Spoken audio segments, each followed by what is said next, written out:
Obrigado, pastor. A paz do Senhor, meus amados. Amém. Os irmãos podem tomar vosso assento. Eu me sinto muito agradecido a Deus pela honra que Ele me concede de estar numa reunião tão nobre, tão importante, para falarmos a palavra de Deus. Eu acredito que seja a primeira vez que eu esteja aqui nessa igreja. Eu não me lembro de já ter vindo outras vezes. Mas parabéns, um templo bonito, uma reunião linda, maravilhosa, e principalmente sentindo que a presença de Deus está conosco, não é? Não é tanto a estrutura do templo, mas é Deus no nosso meio, é que nos traz alegria. Eu quero agradecer ao pastor Tarcísio, o pastor Sérgio, o irmão Paulinho, que foi me pegar lá no Belém. Vai levar de volta, não é, irmão Paulinho? Enfim, o carinho com que eu fui recebido pelos meus amados irmãos, a atenção que eu recebi, é muito gratificante, irmãos. Deus prepara momentos felizes nas nossas vidas. Eu conversei ontem com o pastor Moisés. Eu não uso sistema eletrônico. O irmão sabe que tem alguma ação técnica e já não é do meu tempo a técnica, né? A técnica já é mais moderna. Então eu uso o método antigo. E o pastor me disse que o irmão... Pastor Edson? Mas ele me disse que é o irmão que vai ler para mim. Pastor Edson? Então, por favor, pastor, se quiser ficar com uma cópia...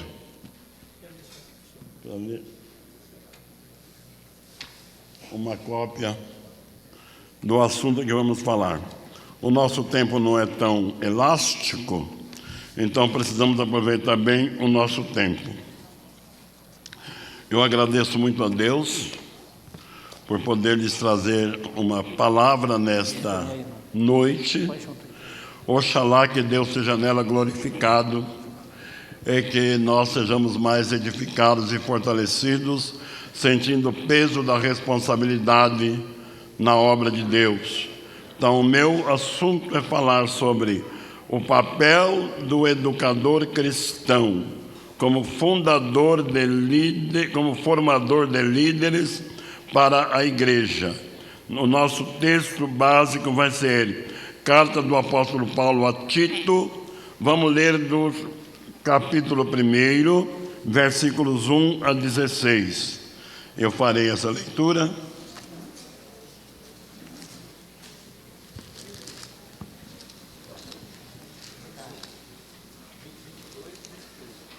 Tito, capítulo 1, versículos 1 a 16.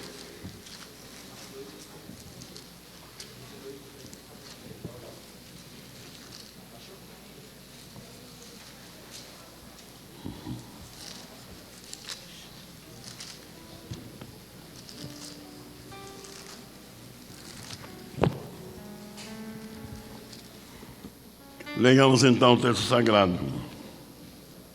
Paulo, servo de Deus e apóstolo de Jesus Cristo, segundo a fé dos eleitos de Deus e o conhecimento da verdade que é segundo a piedade, em esperança da vida eterna, a qual Deus, que não pode mentir, prometeu antes dos tempos dos séculos.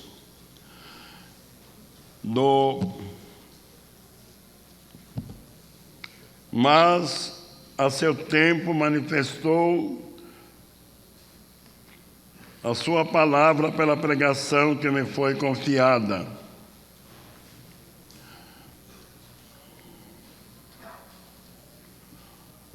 Segundo o mandamento de Deus, nosso Salvador, a Tito, meu verdadeiro filho, segundo a fé comum, graça, misericórdia e paz, da parte de Deus, Pai do Senhor Jesus Cristo, nosso Salvador. Por esta causa te deixei em Creta, para que pusesses em boa ordem as coisas que ainda restam, e de cidade em cidade estabelecesse presbíteros como já te mandei. Aquele que for irrepreensível, marido de uma mulher, que tenha filhos fiéis, que não possam ser segundo a dissolução, nem desobediente, porque convém que o bispo seja irrepreensível, como dispenseiro da casa de Deus, não soberbo, nem iracundo, nem dado ao vinho, nem espancador, mas nem cobiçoso de torpe ganância, mas dando hospitalidade, amigo do bem, moderado, justo, santo, intemperante,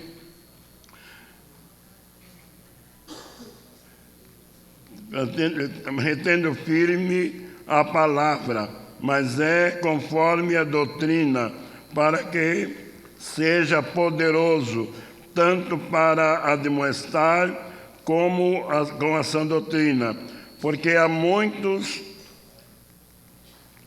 desordenados, faladores, vãos e enganadores, principalmente os da circuncisão, nos quais convém que tape a boca, homens que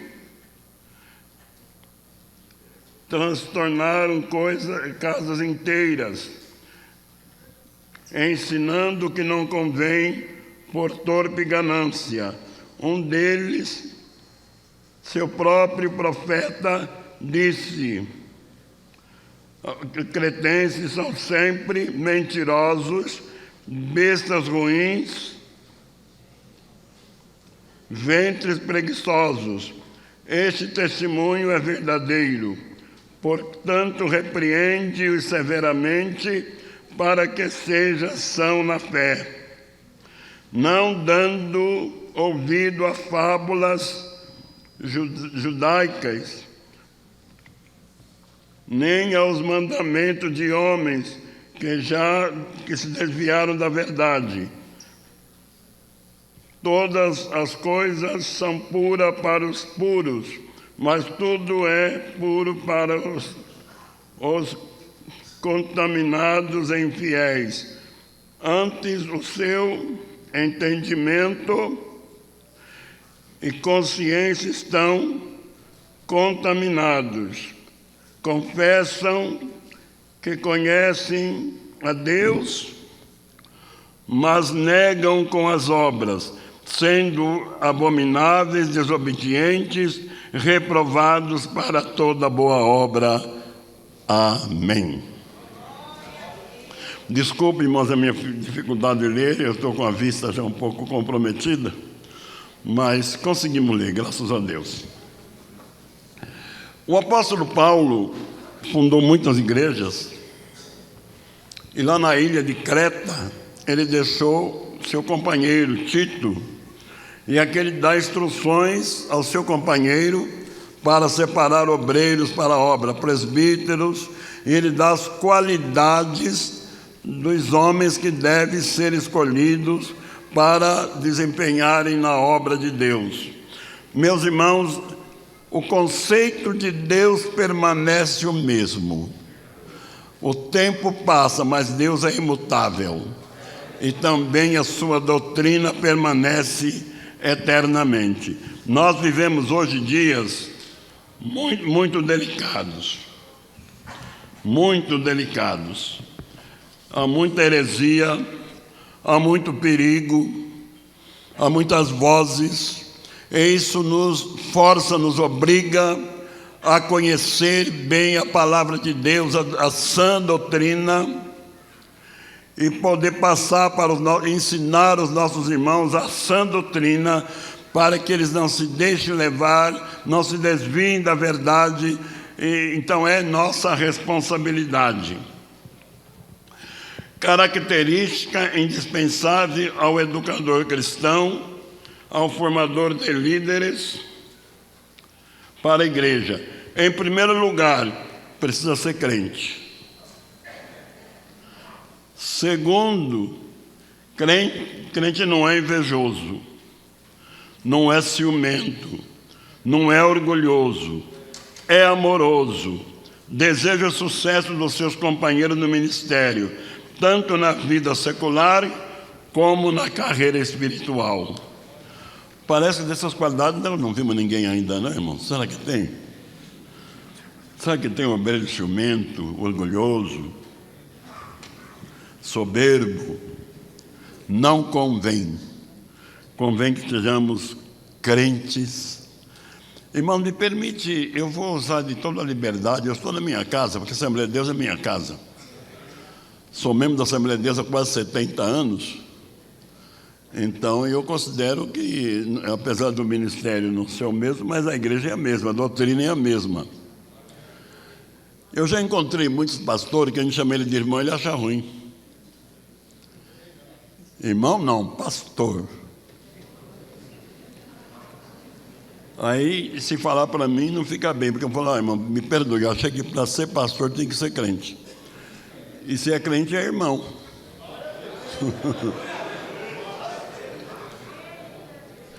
Pastor é apenas uma responsabilidade que nós recebemos, mas somos servos também, não é, irmãos? E é bom lembrar que lá no céu é um só pastor, lá não vai valer a carteirinha de pastor para entrar no céu. Lá é o sumo pastor Jesus Cristo, e nós somos ovelhas do seu pasto, todos nós, glória a Deus.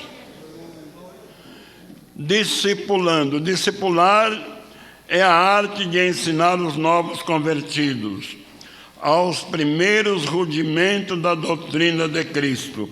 Por favor, irmão, quem está lendo o nome do irmão? Eu, pastor. Pastor? Sim, pastor. O nome do senhor é? Edson. Pastor Edson. Por favor, Hebreus capítulo 5, versículo 12 a 14.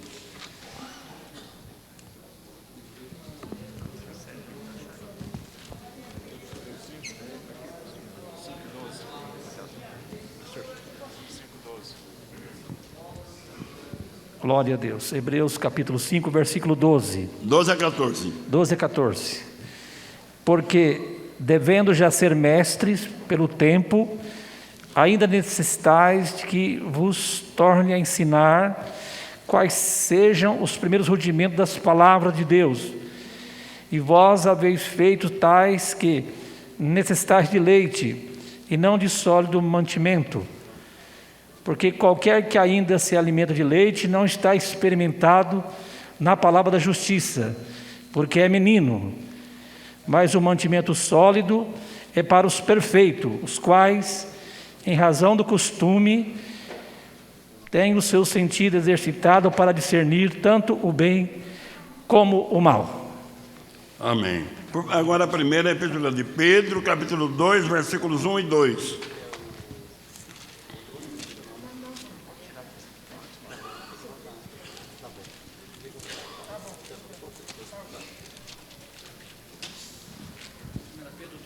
Primeira Pedro, capítulo 2, versos 1 e 2. 1 Pedro, capítulo 2, versículo 1 e 2.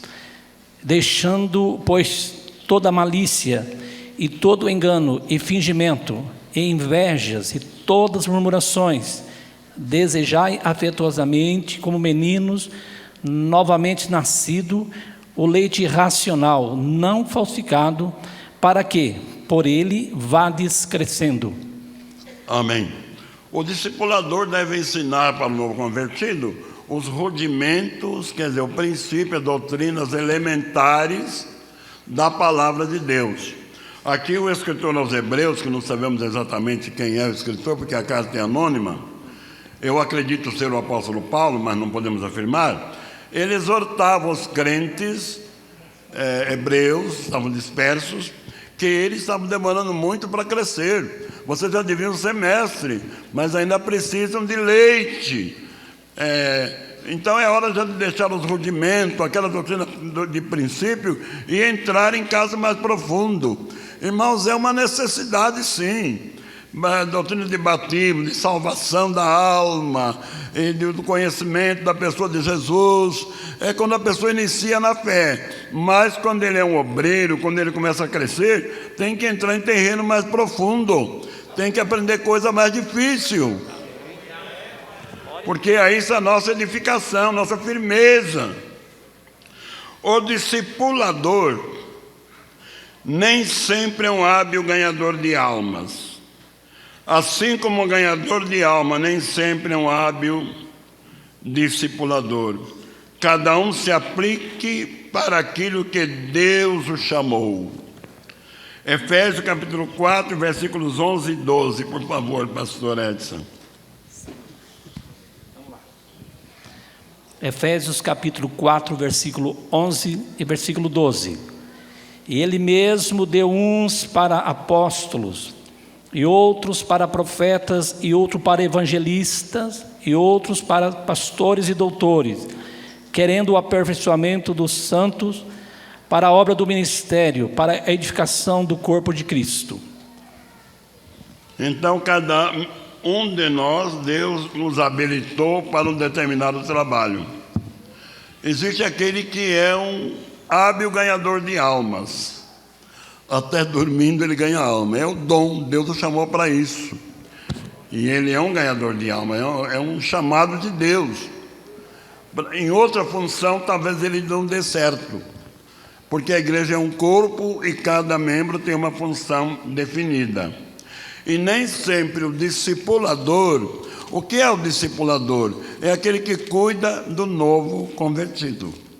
Quando um pecador aceita Cristo, pode ser tanto um homem analfabeto como pode ser um doutor. Em matéria de doutrina das coisas de Deus, ele tem que aprender desde as doutrinas mais elementares.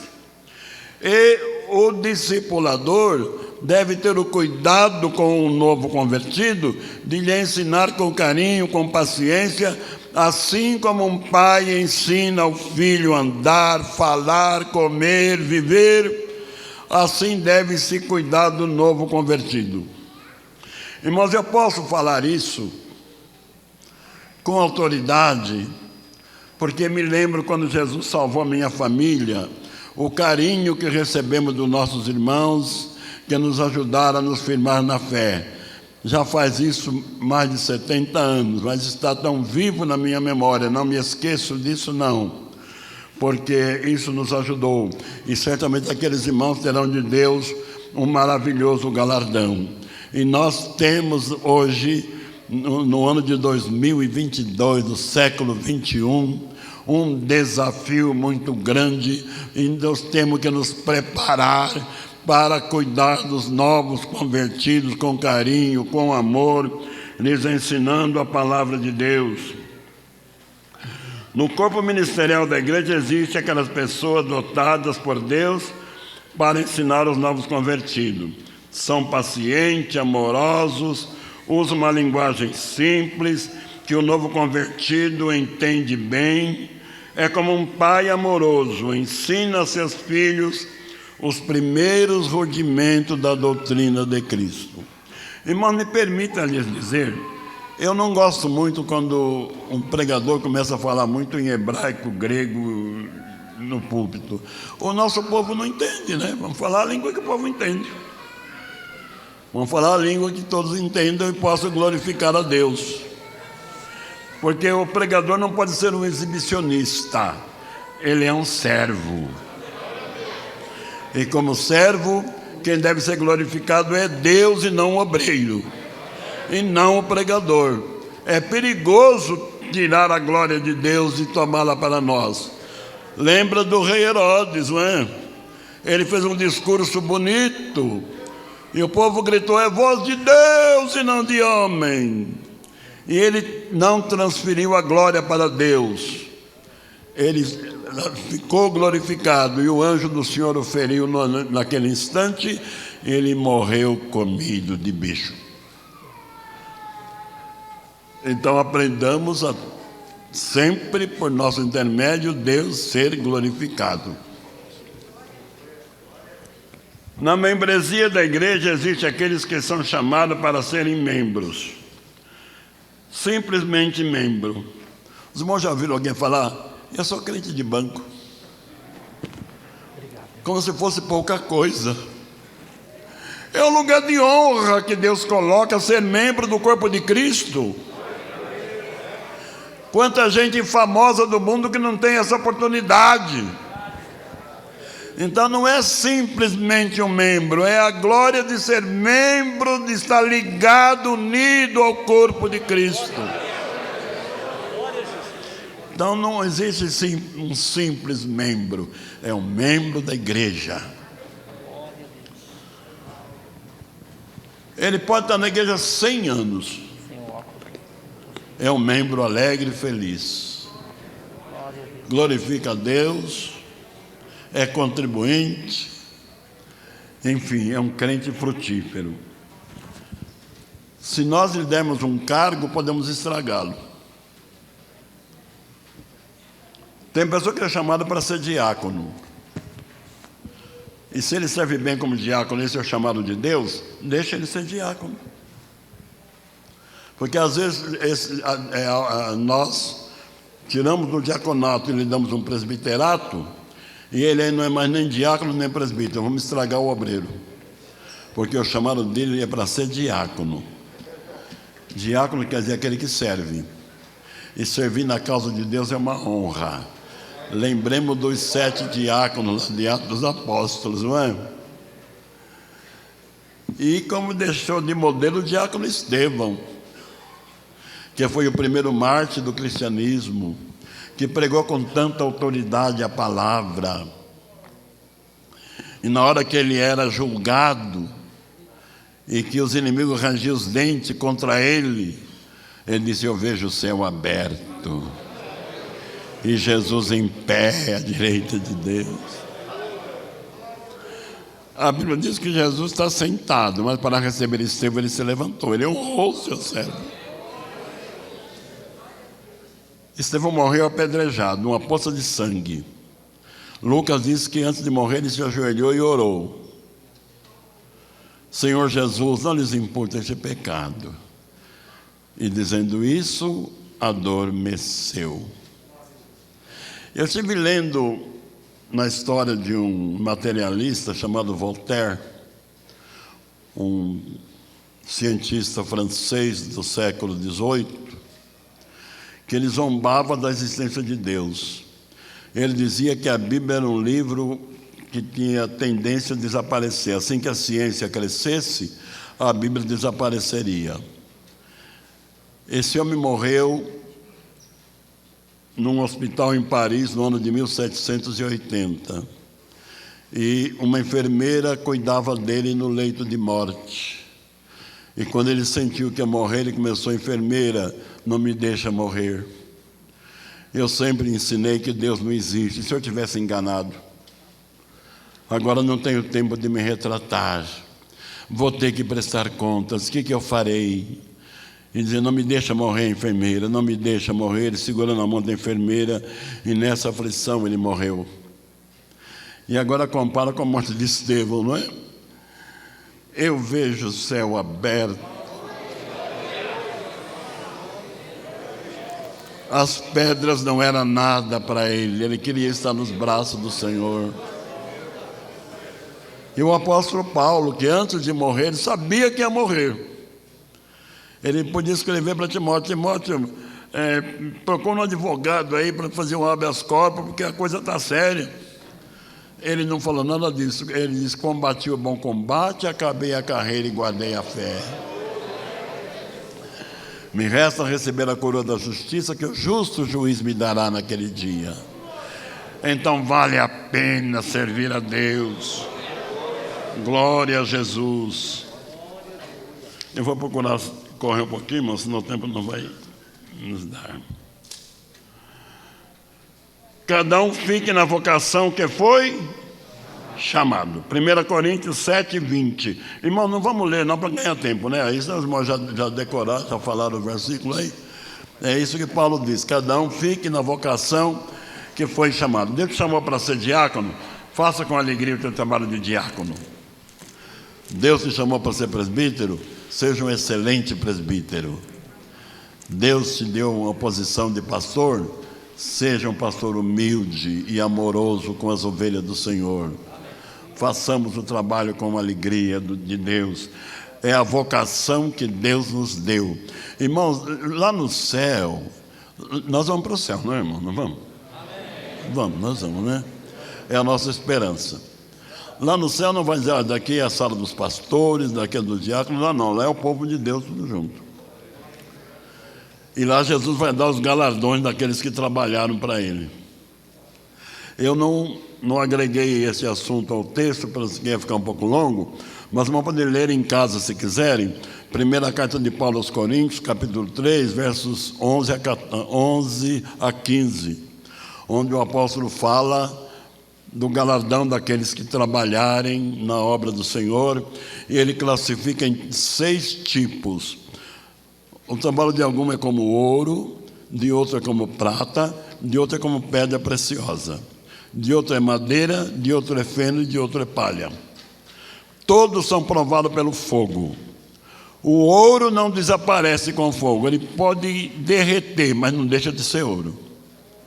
A prata não desaparece, nem a pedra preciosa, mas a madeira queima, não é? Vira cinza. Palha e feno queima e vira cinza, desaparecem. Que seja o nosso trabalho ouro. O que é o trabalho considerado ouro? Aquele que trabalha para a salvação de almas. Não vou especificar muito porque o nosso tempo não permite.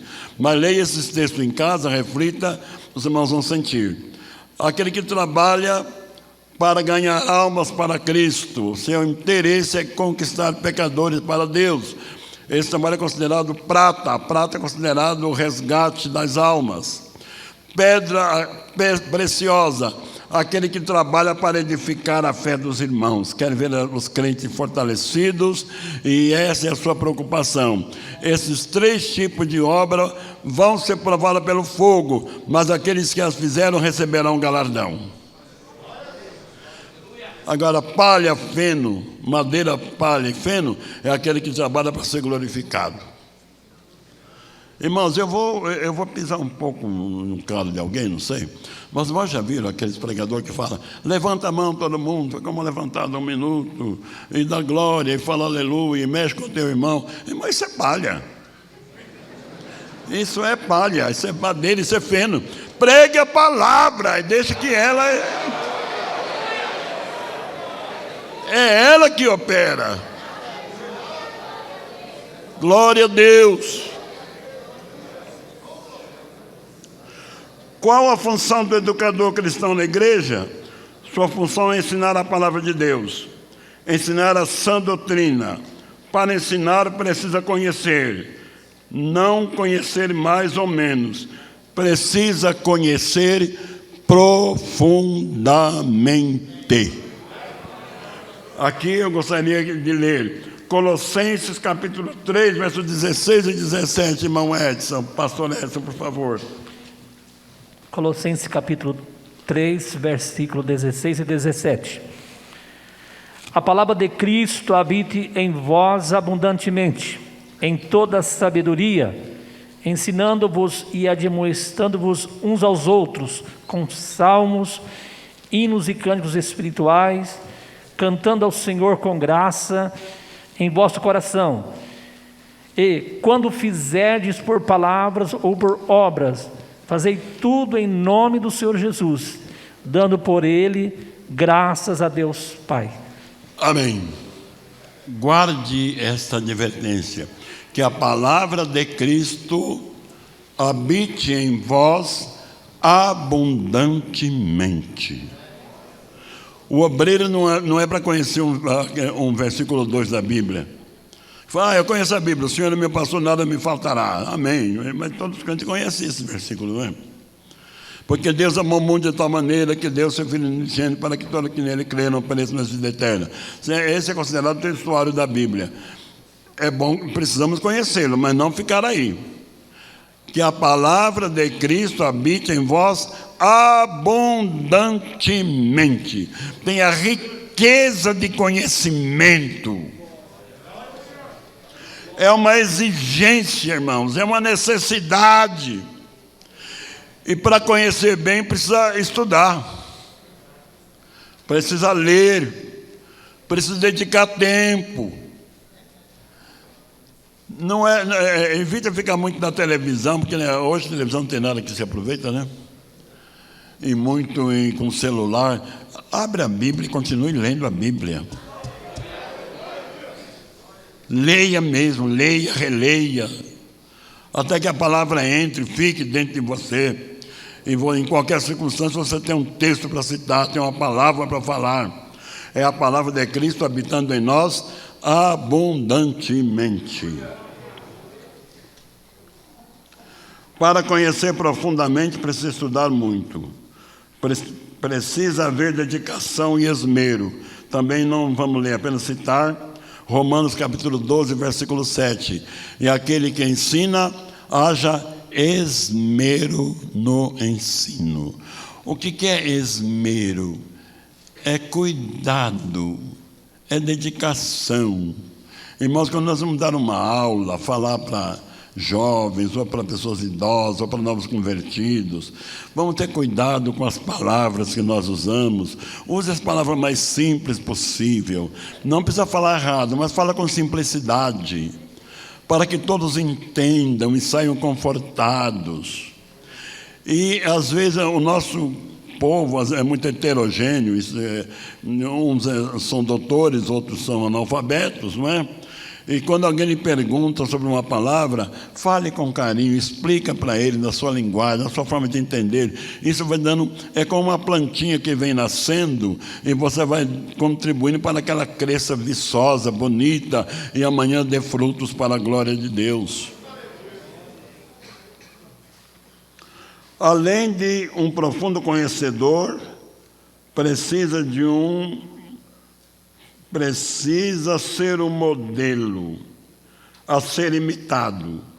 Precisa ter autoridade vista no apóstolo Paulo. Também não precisa ler, não. Eu tenho até escrito aqui, vou dizer. Lá na primeira carta de Paulo aos Coríntios, capítulo 11, verso 1, Paulo disse: sede meus imitadores, como eu sou de Cristo. Que autoridade, não é, irmão?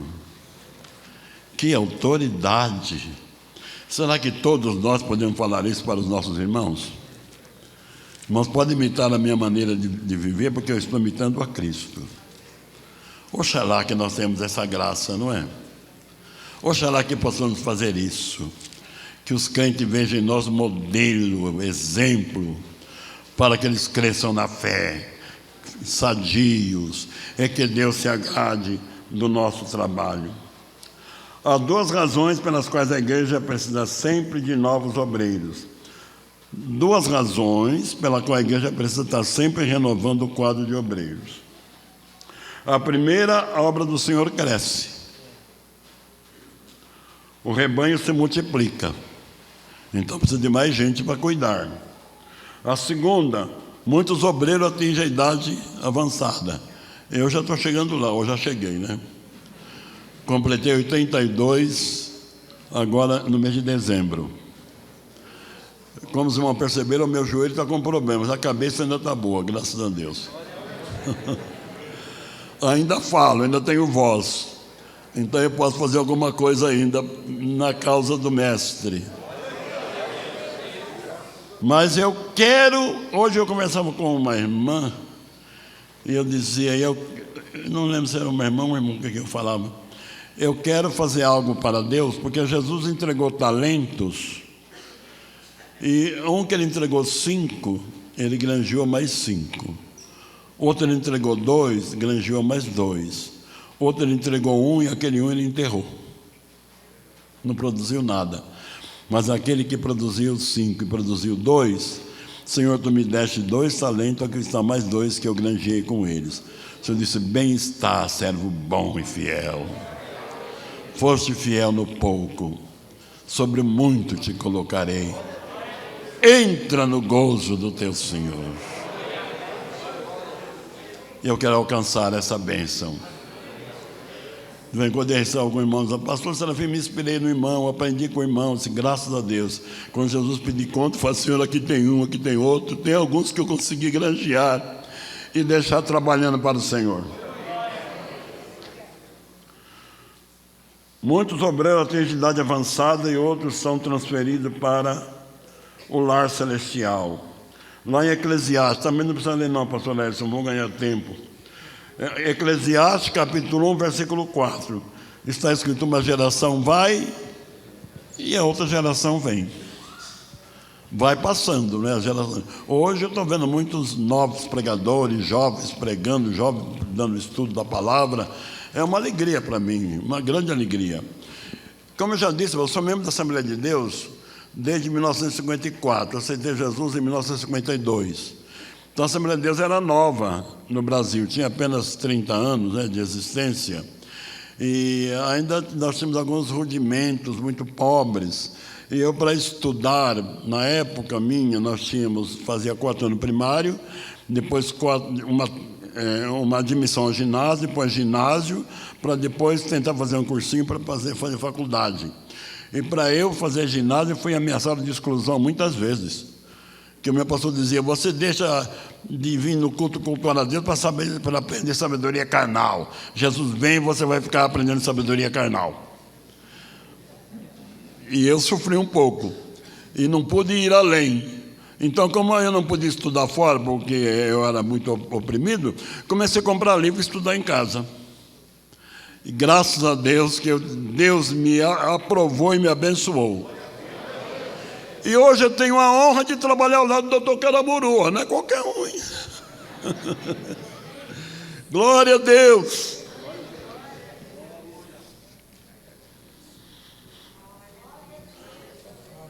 O obreiro precisa ter bom manejo das Escrituras Sagradas. 2 Timóteo 2:15. Agora é bom ler, não é, pastor? Por favor, pastor Nécio. Sim, 2 Timóteo capítulo 2, versículo 15. Procura apresentar-te a Deus aprovado, como obreiro que não tem de que se envergonhar, que maneja bem a palavra da verdade. Maneja bem a palavra. Parece que Paulo usou uma linguagem militar. O soldado romano tinha que aprender a manejar bem com a espada. A espada servia de arma de ataque e de defesa. Se o soldado não souber manejar com a espada, o inimigo toma a espada dele e o mata. E Paulo manda que nós manejemos bem a espada do Espírito, que é a palavra de Deus. O que é manejar bem? É colocar os textos exatos diante de um assunto que se faz necessário aquele texto. Será que eu me fiz compreender? Colocar o texto que atende à necessidade da causa que está em questão. Um grande modelo disso foi Jesus. Está lá, também não vamos ler, apenas citar. Mateus capítulo 4, verso 1 ao 11. Jesus, depois de jejuar 40 dias e 40 noites, teve fome. E o diabo foi tão atrevido que chegou perto dele, não é? Se o diabo tentou Jesus, não tenta eu e não tenta você, irmão. E ele chegou a Jesus: está com fome? Não precisa. Você é filho de Deus? Transforma a pedra em pão e come. Está resolvido o problema. Jesus usou a espada. Nem só de pão viverá o homem, mas de toda a palavra que sai da boca de Deus. Estou alimentado. Jesus usou o texto certo para a tentação. A segunda tentação: sobe no monte e se atira dele. Aí o diabo usou o Salmo 91, não é? Usou o Salmo 91. Que tem crente que vai até esquece o Salmo 91 no papelzinho e pendura no pescoço. Estou guardado, tem o Salmo 91 aqui. Não é no papelzinho, tem que estar na alma, no coração, na confiança, né? O diabo usou o Salmo 91. Porque está escrito que os seus anjos darão ordem a teu respeito, para que não tropece com o teu pé em pedra. Jesus falou: mas também está escrito: não tentarás o Senhor teu Deus. O manejo correto. E a terceira tentação: O diabo mostrou para Jesus o mundo e as glórias dele. Tudo isso é meu, porque a mim me foi entregue, e eu dou a quem eu quero. E eu te darei a ti, se prostrado me adorares. Jesus volta e lhe dá um contragolpe.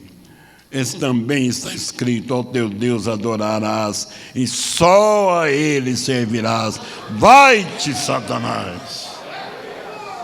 Glória a Deus. Isso é manejar bem a palavra da verdade.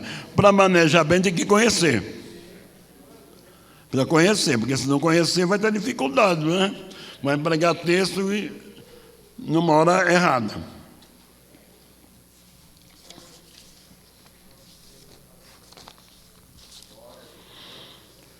O obreiro não pode ter preguiça de ler. Precisa ler e ler bastante. Eu costumo lembrar o seguinte: Paulo estava preso em Roma, sabia que ia morrer. E ele escreveu para Timóteo: Timóteo, você vem aqui me visitar, traga a capa, que eu estou com frio. E traga também os livros e traga o pergaminho. Mas Paulo, por que você quer livro e pergaminho? Você vai morrer. Mas enquanto estiver vivo eu quero ler.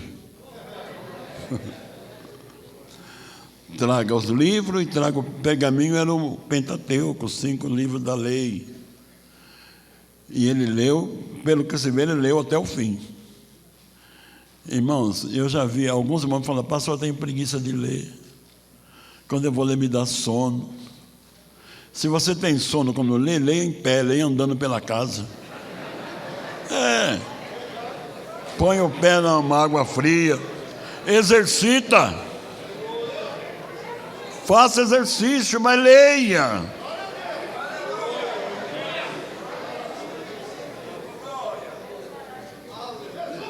Irmãos, eu acho estranho dizer que tem professor de escola dominical, que tem obreiro que não leu a Bíblia toda ainda. Aqui não tem nenhum, graças a Deus, né?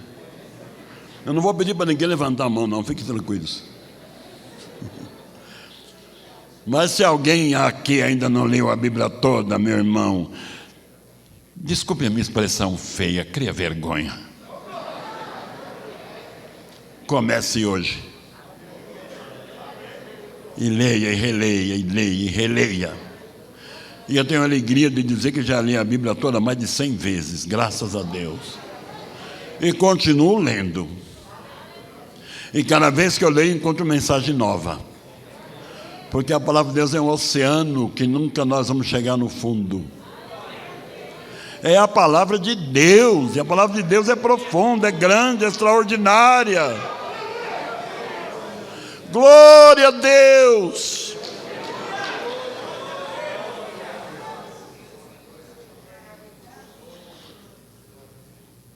O obreiro precisa tratar bem todos os crentes, ser atencioso, amoroso.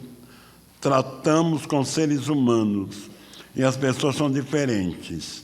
Alguns são educados e corteses, outros são explosivos e agressivos. Alguns têm boas condições financeiras, outros são pobres e necessitados. Alguns são doutores, outros analfabetos. Não façamos nenhuma discriminação. Irmão, o pastor não pode ser uma pessoa orgulhosa. Alguém costuma dizer, nariz empinado. Eu sou pastor. Para falar comigo tem que marcar audiência. Fala com a secretária para agendar. Pastor é pastor, irmão. Pastor é aquele que cuida da ovelha. Às vezes o pastor leva a patada da ovelha. Às vezes leva a cabeçada. Ele não pode revidar. Ele é pastor. Não foi isso que Jesus falou para Pedro? Quando Pedro negou Jesus 3 vezes, agora no mar da Galileia, Jesus colocou Pedro numa situação complicada, né? Pedro, você me ama? Eu te amo, Senhor. Você me ama mesmo, Pedro? Senhor, tu sabes que eu te amo. Você me ama mais do que esses, Pedro? Senhor, tu sabes tudo, tu sabes que eu te amo. Agora você aprendeu que eu sei tudo, né, Pedro? E quando eu te falei lá, tu ia me negar, ele falou, não, eu não vou te negar. O que Pedro esperava? Se fosse eu no lugar de Jesus, eu falava, você ama nada, você é um covarde. Você ama aqui porque não tem perigo, mas lá na hora perigosa, você falou que nunca tinha me visto. Vai embora, você está excluído, não serve mais. Pelo contrário, Jesus falou, então apacenta meu rebanho.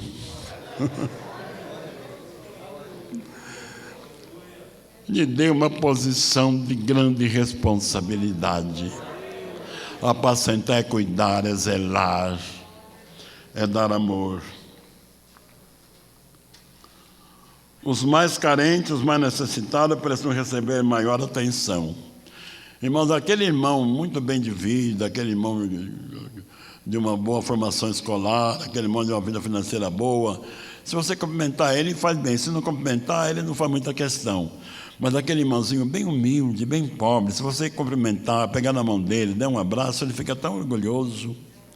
O pastor me falou comigo. Vocês já viram isso? Eu estava em um culto, uma ocasião, feito no Parque Ibirapuera, e tinha um lugar de assento todos os pastores. Então, a minha esposa e eu nos sentamos lá. E veio uma garotinha, uma menina de uns 14 anos, 13, 14 anos, falou, Pai do Senhor, pastor. Pai do Senhor, minha filha. Eu peguei a mãozinha dela. Aí eu vi que chegou e falou, mãe. E eu peguei na mão daquele pastor. Para eles é importante. É importante. Então, vamos nos dar para os crentes. Vamos abrir o nosso coração. Vamos ser amorosos com nossos irmãos. Dar atenção àquele mais humilde, aquele que precisa de uma palavra, de um socorro, de uma bênção. Essa é a função de pastor. Eu costumo dizer que Jesus atravessou o mar da Galileia por causa de um morador de rua. Aquele gadareno lá, aquele endemoniado dormia na rua, né? Dormia no cemitério. Jesus atravessou o mar da Galileia por causa dele. Jesus parou uma comitiva porque um cego mendigo dizia, Jesus, tem misericórdia de mim. Jesus parou a comitiva para atender o cego. Jesus atendeu aquela sírio-fenícia que gritava atrás dele, pedindo socorro, porque a filha estava endemoniada. Meus amados, Jesus é o nosso grande exemplo, nosso grande mestre. Além de educar cristão, o formador de obreiro precisa ter todos esses predicados. Ele precisa ainda ser dedicado à oração. A obra é de Deus. E é Ele, Deus, que nos dá a direção. Nós precisamos da direção de Deus. Irmãos, eu registrei um fato aqui interessante. Josué, o ajudador de Moisés, estava com Moisés desde o Monte Horebe até as margens do Jordão. Andou com Moisés 40 anos. Moisés nada fazia sem buscar primeiro a direção de Deus. Quando Moisés tinha um problema, ele nunca dava solução na hora. Eu vou orar. E ele orava e ele seguia a direção que Deus lhe dava. Josué devia ter aprendido, né? A gente tem Josué como um grande herói, de fato foi. Ele conduziu o povo na batalha contra os amorreus, contra aquele povo, venceu todos, glória e honra àquele homem de Deus. Mas ele errou. Quando chegaram os gibeonitas, mentindo, está lá em Josué capítulo 9, versículo 14 a 16. Não precisa ler não, pastor, para nós ganharmos tempo. Dizendo, nós viemos de longe, nosso sapato está furado, nossa comida embolorou, e era mentira. Se ele lembrasse de Moisés, eu falei, eu vou orar, vamos ver que direção Deus me dá. Ele não foi orar. Ele falou, então, jurou, vocês são nossos. E prestou juramento. Ele e os anciãos de Israel juraram de receber os gibeonitas e lhes dar proteção. Aquilo custou muito caro. Às vezes um erro cometido não tem resultado na hora. Pode demorar até alguns anos, mas um dia aparece o resultado. E quando vem o resultado, ele é caro. Josué conquistou Canaã no ano de 1422 a.C.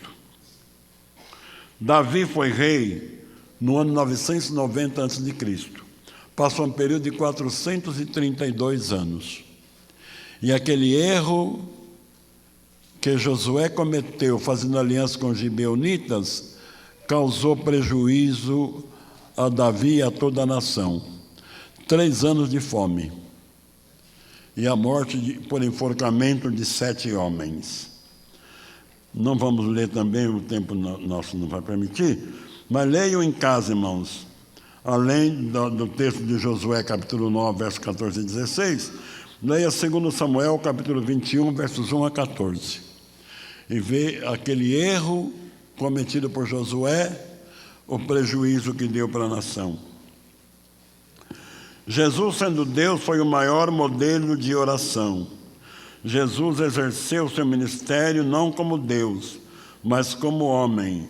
E como homem foi guiado pelo Espírito Santo. Está lá em Mateus capítulo 4, verso 1, Lucas capítulo 4, verso 14 ao 19.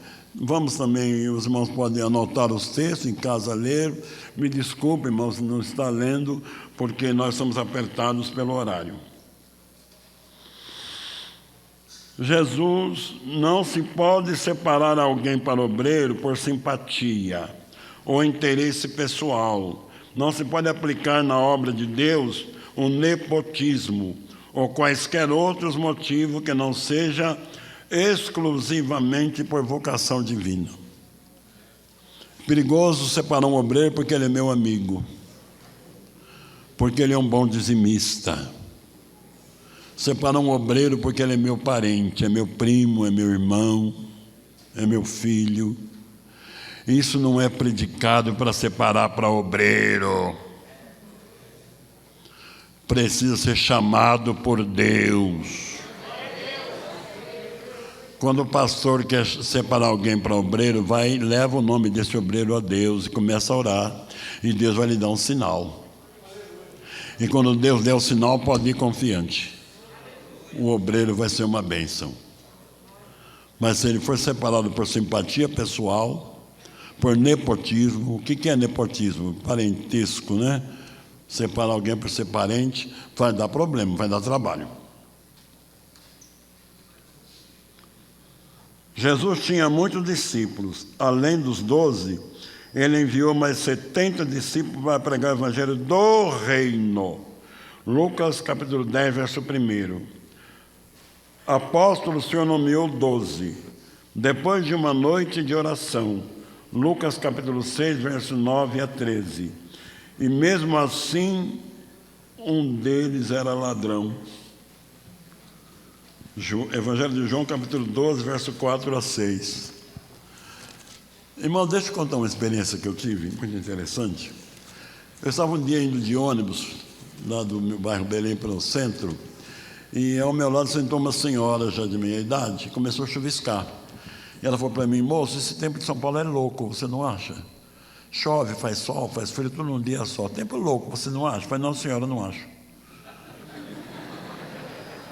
Deus não faz loucura nenhuma, tudo que Deus faz é bem feito. Se o tempo está ruim, porque nós estragamos. Eu falei: você é crente? Eu falei: sim, pela graça de Deus. Eu falei: moço, vou te falar uma coisa, não leve a mal, mas eu vou te falar. Pode falar, senhora. Todos os pastores são ladrões. Todos de carrão, todos bem vestidos, todos são ladrões. Eu falei: todos, senhora, todos. A partir de hoje, você não pode mais falar isso. Por quê? Porque eu sou pastor há mais de 40 anos, nunca roubei nada de ninguém. Estou sentado no ônibus com a senhora, vestida normalmente como todo mundo. Aí ela ficou sem jeito, né? Falou: mas tem ladrão. Não tem? Falei: tem. No grupo de Jesus era 12, que Jesus escolheu depois de uma noite de oração. Tinha um ladrão no meio. Por que hoje, no meio de 50 mil pastores, não tem alguns discípulos do Judas Iscariote? Ela falou: o senhor argumenta bem, mas eu sou budista. E eu falei, eu sou cristão. Aí, o ônibus todo levantou a cabeça. Glória a Jesus. Vamos ler, pastor Edson, por favor, Evangelho de João, capítulo 12, verso 4 a 6. Glória a Deus. João capítulo 12, verso 4 a 6. Então um dos seus discípulos, Judas Iscariotes, filho de Simão, o que havia de traí-lo, disse: por que não se vendeu este unguento por 300 dinheiros e não deu aos pobres? Ora, ele disse isso não pelo cuidado que tivesse dos pobres, mas porque era ladrão e tinha a bolsa e tirava o que ali se lançava. Eu li esse texto e me lembrei do nosso político hoje. Já viram o político que faz discurso? E os pobres, estamos esquecendo dos pobres.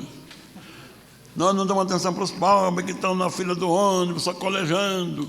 É discípulo de Judas Iscariote. Não é cuidado com os pobres, não, é interesse pessoal. Isso já veio lá de Judas, né? Mostrando cuidado pelos pobres. Os pobres é que levam a fama. Mas pobre era a bolsa dele, que queria mais dinheiro.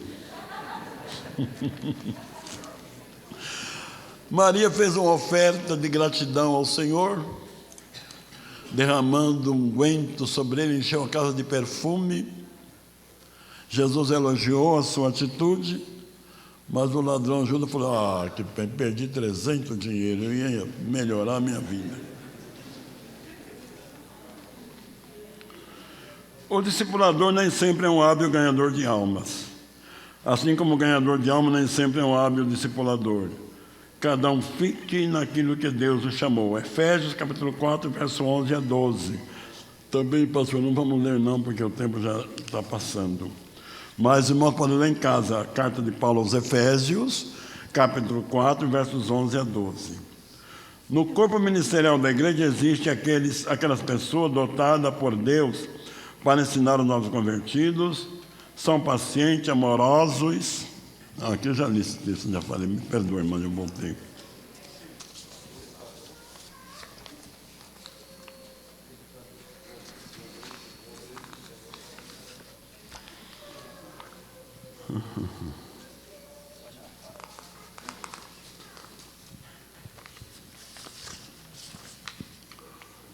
Deixando de anunciar, Jesus disse que tudo que ouviu do Pai passou para os seus discípulos.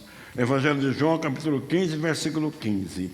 O apóstolo Paulo, falando aos anciãos da igreja de Éfeso, disse-lhes que nada de útil lhes deixou de anunciar. Ele disse ainda que lhes anunciou todo o conselho de Deus. Atos capítulo 20, versos 20 a 27. O obreiro do Senhor precisa ter cuidado para não confundir hierarquia militar com hierarquia eclesiástica.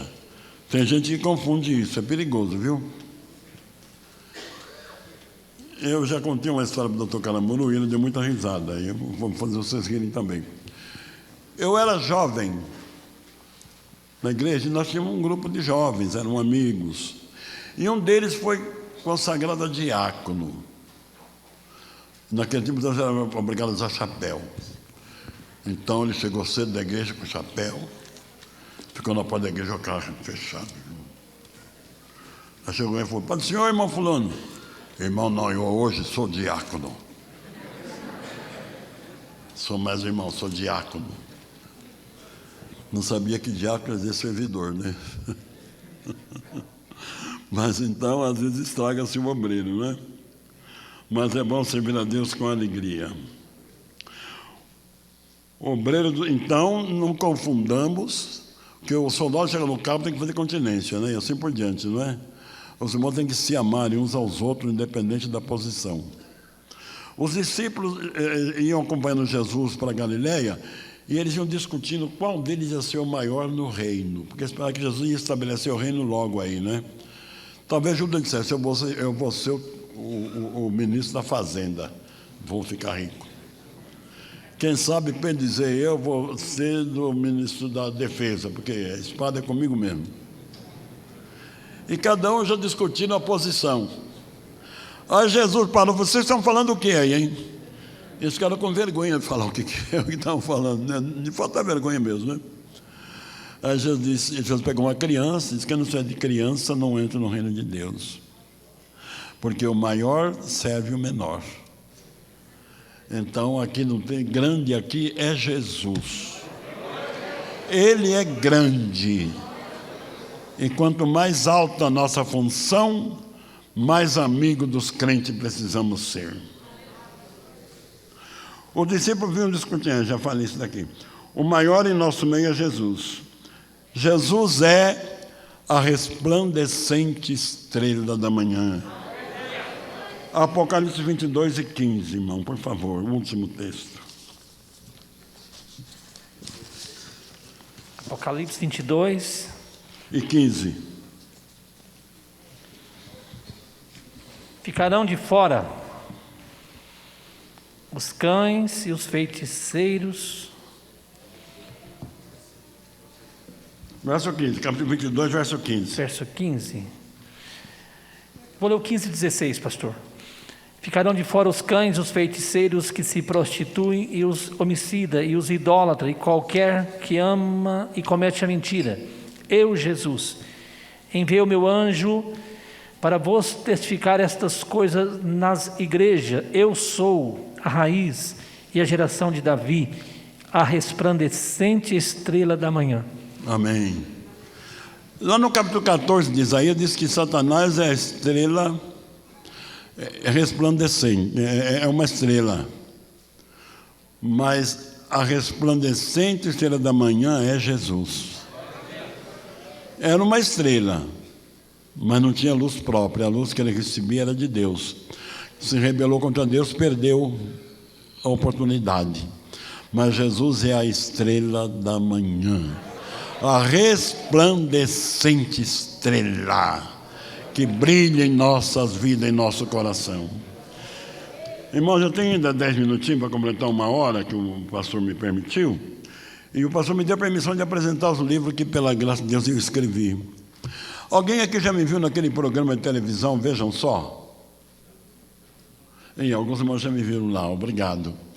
Ainda ontem passou um programa meu lá, eu fiz uma entrevista sobre as 70 semanas de Daniel. Se os irmãos quiserem assistir, pode assistir no YouTube, viu? Eu gravei em dezembro, mas foi ao ar ontem. E eu fui ontem assistir, e a hora que eu liguei a televisão para assistir, acabou a força, acabou a energia. E eu não pude assistir. Mas hoje de manhã eu abri no computador, no YouTube, e consegui assistir. Então, foi graças a Deus, Deus me abençoou. E se vocês quiserem assistir, pode entrar no YouTube, põe lá, programa Vejam Só, programa exibido no dia 6 de janeiro de 2022. Os irmãos vão encontrar. Como já lhes disse, aceitei Jesus ainda criança, comecei a ler a Bíblia, e o livro que eu mais gostava de ler era o livro do Apocalipse, o livro que quase todos os crentes têm medo de ler, não é? Irmãos, já viram? Os crentes têm medo de ler o Apocalipse, lá tem muito chifre, muito sangue, e dá medo de ler. Mas aquele sangue, aquele chifre, aquele negócio não é para nós não, irmão. Aquele é para o mundo sem Cristo. Então o livro do Apocalipse, eu gosto muito dele, especialmente o capítulo 20, porque está escrito que vai descer um anjo do céu, vai amarrar o diabo. Aí ele está amarrado mesmo. Você já ouviu falar, está amarrado? Está amarrado? Mas não está não, está solto. Agora, quando o anjo descer do céu e amarrar, aí está amarrado. E vai prendê-lo no abismo. E o diabo tem medo do abismo. Lucas capítulo 8, verso 31. Pode ler lá, os irmãos vão ver como o diabo tem medo do abismo. E é lá que ele vai ficar preso 1000 anos. O Supremo Juiz já assinou a sentença. Ninguém pode mudar. E lá não tem o Gilmar Mendes para dar habeas corpus, porque aquele negócio está sério mesmo. No livro de Apocalipse tem algumas curiosidades, e me permite desafiá-los. O capítulo 12 fala de uma mulher que ia dar à luz a um filho varão, que é de governar o mundo com vara de ferro. Tem na cabeça uma coroa com 12 estrelas. Foi mandada para o deserto, onde será sustentada por 42 meses, 3 anos e meio, fora da vista da serpente.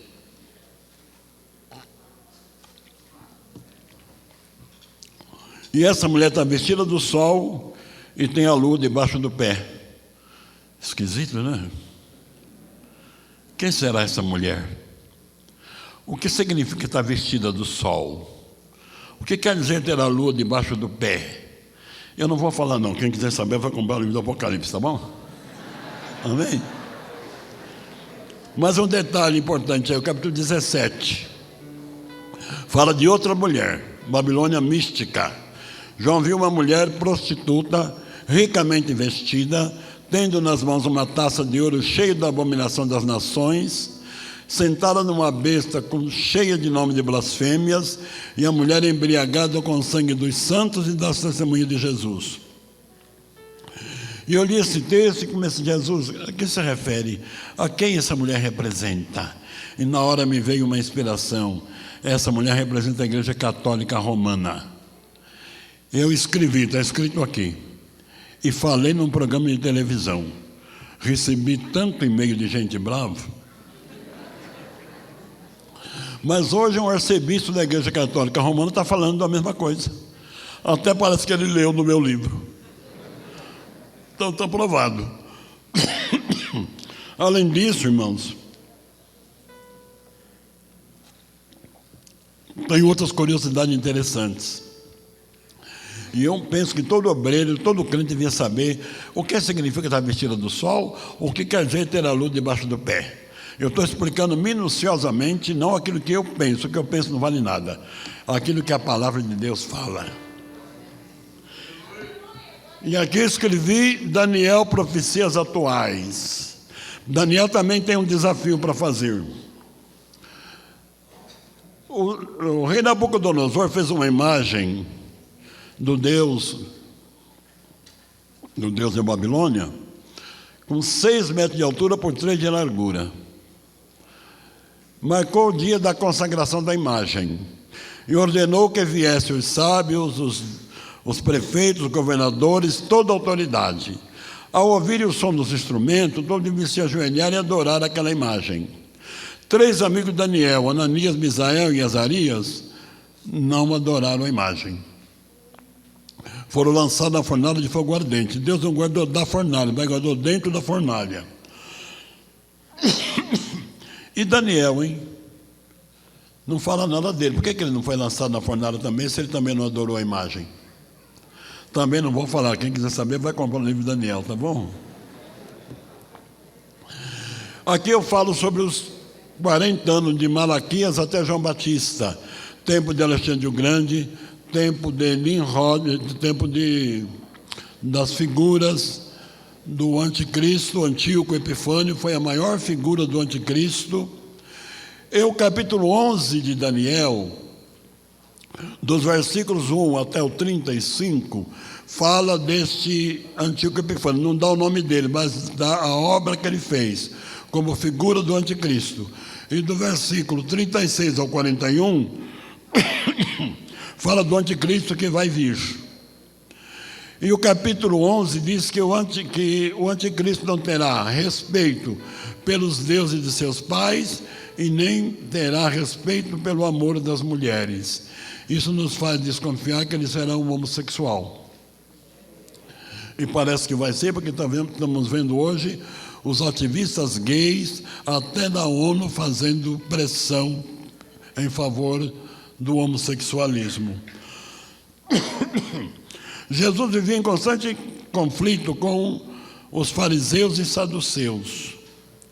Quem fundou essas seitas? Aonde foram fundadas e por quê? Na minha opinião, todo obreiro devia saber disso. Estou explicando aqui também minuciosamente. E aqui tem um livro, Deus na Família. Eu sou casado há 58 anos com a mesma mulher, graças a Deus, viu? A veinha está lá me esperando. Eu promovo encontro de casais há mais de 40 anos que eu promovo encontro de casais. Tenho muita experiência nessa área. E eu escrevi esse livro reunindo as perguntas que eu mais ouço nesses encontros e confrontando com os textos bíblicos. Tem muita irmã aqui. E eu vou fazer uma pergunta, irmãs. Por favor, não fique brava comigo não, viu, irmãs? Vocês vão ficar bravas e eu estou frito aqui, não vou poder sair daqui. Mas perguntar não ofende, né? A mulher dá motivo do marido ficar irritado contra ela?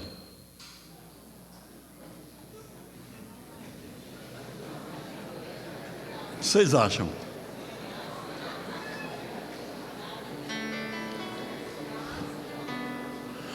O apóstolo Paulo acha que dá. É o apóstolo Paulo, não sou eu. Porque ele escreveu assim em Colossenses 3:19: Vós, maridos, ame a vossa mulher e não vos irrite contra ela. Se ele mandou não se irritar, porque ela dá motivo, só não precisa desse mandamento, não é verdade? Mas eu vou ser o advogado das irmãs, vou defender vocês, irmãos. Me permita? Os livros do senhor já estão lá. Ah, obrigado, pastor. Já vou parar.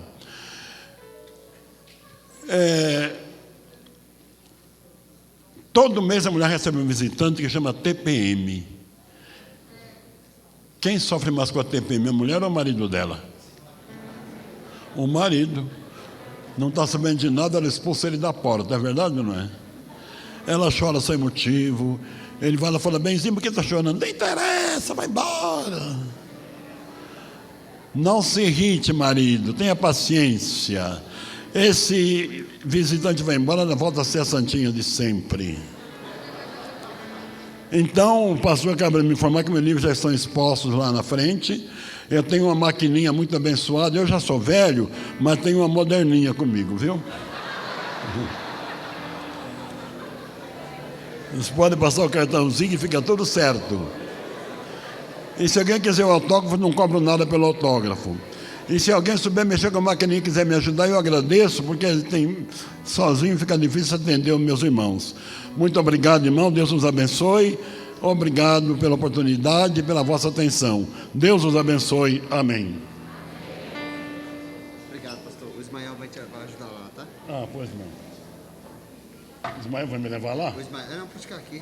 Lá os irmãos estão vendendo lá, pode ficar tranquilo. Já tá Meus vendo? irmãos, vamos estar em pé, nós vamos orar, agradecer a Deus por esse ensino tão importante que nós recebemos nessa primeira parte.